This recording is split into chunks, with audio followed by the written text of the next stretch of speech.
चलें अब हम आगे चलते हैं और अब हम बात करते हैं बिथेनिकॉल के बारे में।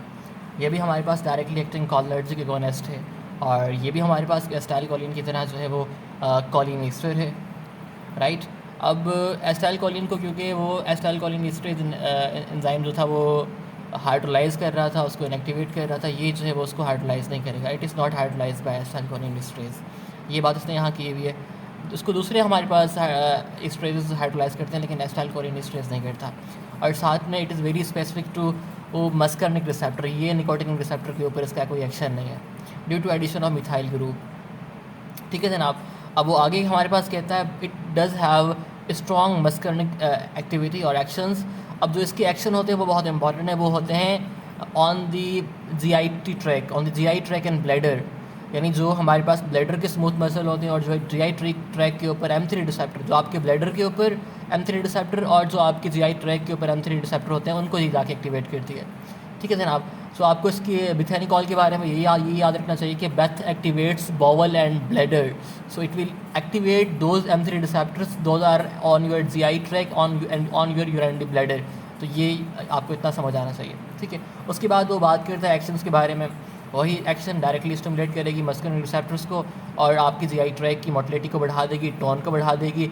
आपको जो डिट्राउजर मसल है, डिट्राउजर मसल जो आपके ब्लैडर के ऊपर मौजूद है, उसको स्टिमुलेट करेगी, उसके टोन को हमारे पास बढ़ा देगी और स्फिंक्टर को रिलैक्स कर देगी और ब्लैडर के टोन को बढ़ा देगी, यूरिनेशन करवाएगी, ठीक है जनाब। तो इसका जो थेरापेटिक यूज़ जो इस्तेमाल होता है वो हम कहते हैं, ज़ाहिर सी बात है यूरिनेशन करवा रही है तो उसका हम इस्तेमाल करेंगे यूरिनरी रिटेंशन के अंदर, जिस पेशेंट को यूरिन नहीं आ रहा उसके लिए इस्तेमाल करेंगे। बट थिंग इज़ दैट कि वो नॉन ऑब्स्ट्रक्टिव यूरिनरी रिटेंशन होनी चाहिए, कोई ऑब्स्ट्रक्शन पाथवे के ऊपर नहीं होनी चाहिए, कोई पथरी वगैरह या कोई और ऑब्स्ट्रक्शन नहीं होनी चाहिए, उसके लिए हम इसको इस्तेमाल करते हैं। तो ये वही बात इसने बताई हुई कि यूरोलॉजिकल ट्रीटमेंट के अंदर हम बिथेनिकॉल को स्टिमुलेट करते हैं एटॉनिक ब्लैडर को ट्रीट करने के लिए, ख़ास तौर पर पोस्टपार्टम या पोस्ट ऑपरेटिव, यानी डिलीवरी के बाद हमने ब्लैडर को जो है वो एक्टिवेट करवाना होता है। नॉन ऑब्स्ट्रक्टिव यूरिनरी रिटेंशन के लिए इस्तेमाल करते हैं, यानी कोई ऑब्स्ट्रक्शन नहीं होनी चाहिए।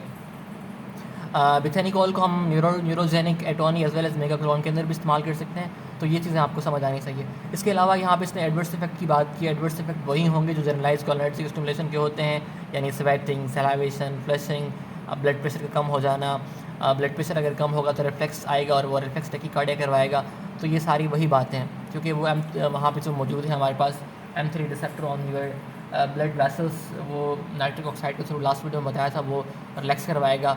जब वो रिलैक्स होगा तो मतलब आपका ब्लड प्रेशर कम हो जाएगा, हाइपो टेंशन हो जाएगी, तो फिर वो रिफ्लेक्स टैकीकार्डिया भी करवाएगा।